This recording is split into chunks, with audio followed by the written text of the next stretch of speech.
All right, we've got Joe in Omaha. How are you? Hello. Hi, Joe. How's it going? Pretty good. You're live. What do you got? Well, first of all, there's an echo, and I don't have the feed on. Are you on a cell phone? Yeah, I am. Is that what it is?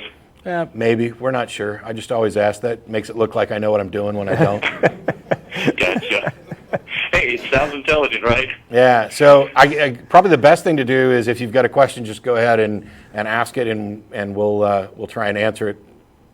And you can mute your phone. No, not really a question. Just a topic, I guess.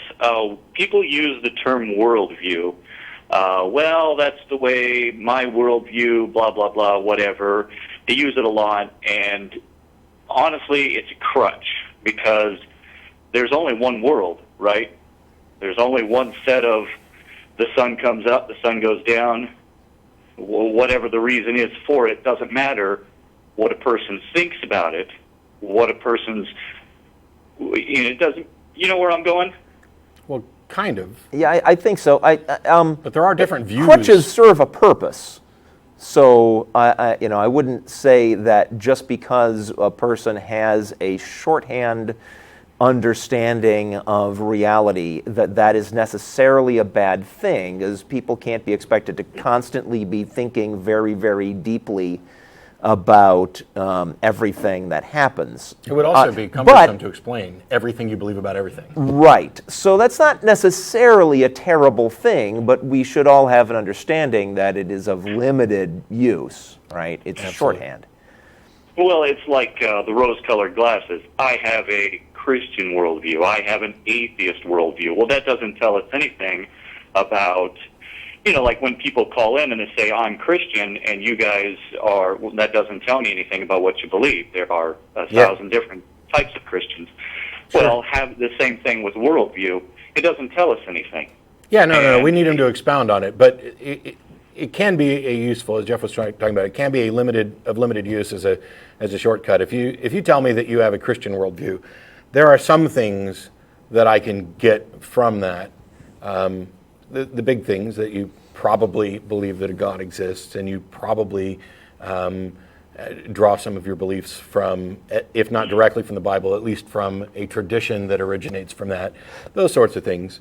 It doesn't tell me everything. And, I'm not a big fan of, like you, I'm not a big fan of worldview, the label.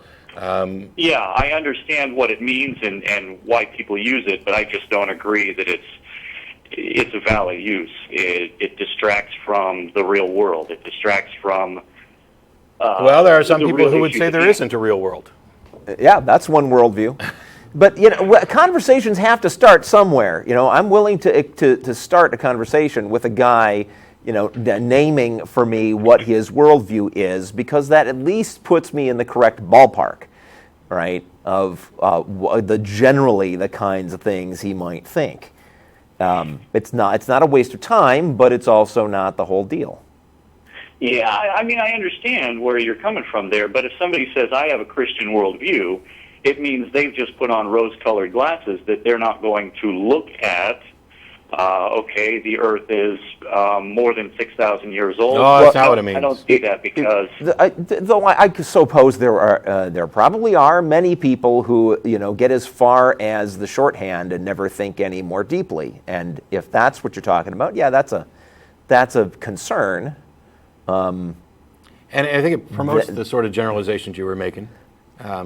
Because you said if somebody says they've got a Christian worldview, that means they put on rose-colored glasses and they don't believe the world's more than 6,000 years old. And I would say that no, that's not actually the baggage that comes with Christian worldview like that. Because as you pointed out, there's as many as 1,000 or more denominations, and they don't all believe the same thing. So you might have already expanded the worldview even further than they might have meant by it.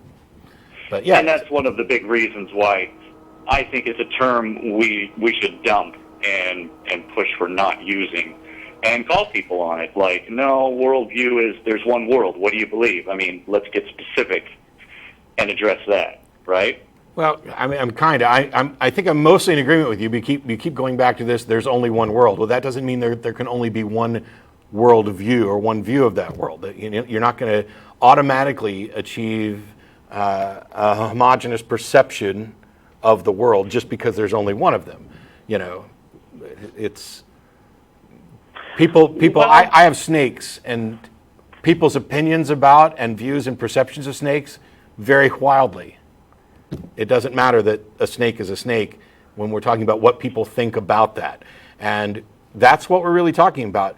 You seem to be preferring a more scientific worldview where you're going to get predictions and things like that. And I'm all in favor of if we're going to have conversations like this on the show, not like this one, but with theists, and they just want to use the shorthand, I agree, it's a waste of time. We're not getting anywhere. They have to at least give us something specific to work with.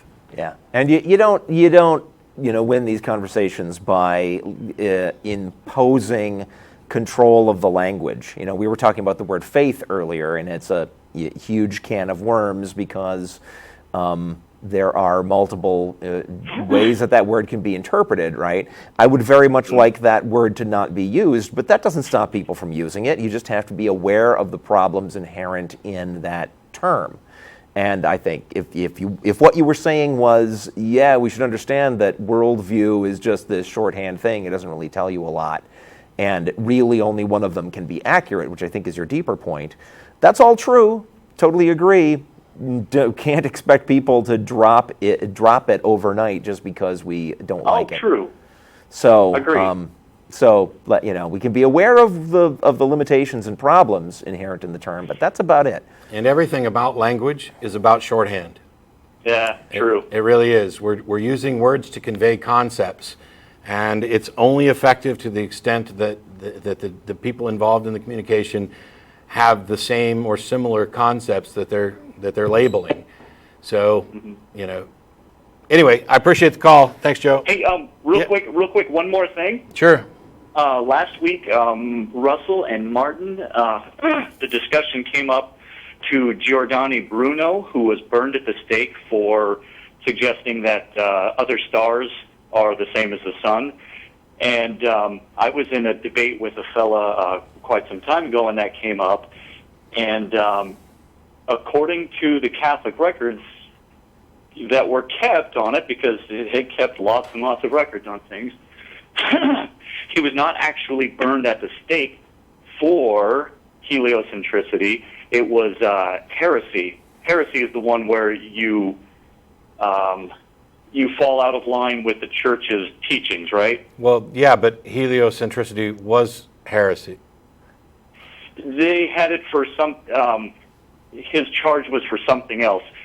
When it comes down to the nuts and bolts, yeah, he was burned at the stake for his crazy ideas. But as an arguing point, it's wrong to say that because the actual records show that it was for. I don't remember what now. Okay, Joe. Let me ask you this: what if the actual record said that he was burned at the stake for lying? Would it be inaccurate for us to say what he actually said that he was that they viewed as a lie? Nice. Yeah, you see the point? Yeah. If the church calls it heresy, the church calls it a lie. I don't give a rat's ass what they called it for or what their excuse was. The fact was the guy was a scientist who came up with models that did not match the church's arrogant presumptions about their special place in the universe. And that's the point that's worth expressing, not just It heresy. is. I'm not disputing it. It absolutely is. Yep. But, one thing is one and one's another. Anyway, thanks a lot. Cool. Thanks. Bye.